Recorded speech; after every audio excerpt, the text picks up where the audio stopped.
统赖清德新北市万里的老祖厝，在选总统的期间爆发着违建的争议。当时赖清德来宣布讲，要甲老祖厝交信托来作为炭工纪念馆。炭工纪念馆今仔日献光了，10月要正式来开放，就为今仔日开始开放红意欲注文。 赖总统的非常孝顺，他都墙上都有挂着他家人的那个的照片。原本的一些木头的椅子就陈列在这里，中间一个桌椅这是一个客厅。一入门就当看到矿工历史的相片。总统赖清德万里的旧厝转型为矿工的生活纪念馆，正式对外公开。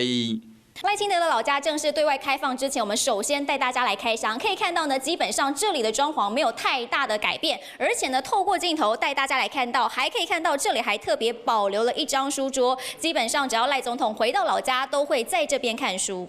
二楼有各种类型的册，佮特别保留册桌啊。赖清德只要若倒来到万里，拢会坐伫遮。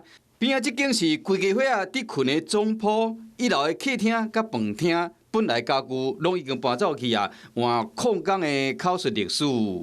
吃饭的地方在这里吃饭前方是厨房，现在家电跟家具都撤走。因为他母亲晚年的时候生活比较不方便，所以就安排在1楼做一个起居室。若是要来参观，为10月份开始对外开放，采取线顶的注文制，一礼拜开放3天。 早起下晡各2梯厝10个人，等于是1天40个。未来将交由在地社团负责管理。我们从今天开始会采取预约制，那从10月份开始呢，我们陆陆续续就会通知这些报名者来进行这个相关的导览。信托的进度是这样，我们全权委由这个宏范律师事务所全权来处理。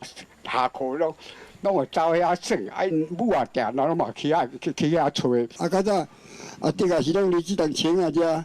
细汉的时候，离子弹枪啊，遮耍，伫遐爬树啊，咧耍。回想赖总统的囡仔时代，第2024年的选战，这是攻防的焦点。即马赖清德上任满100天，证明兑现承诺。Hello， 我是蒋欣梅。想要抢先掌握最及时的新闻资讯吗？赶快订阅、按赞、开启小铃铛，锁定华视新闻 YouTube 频道。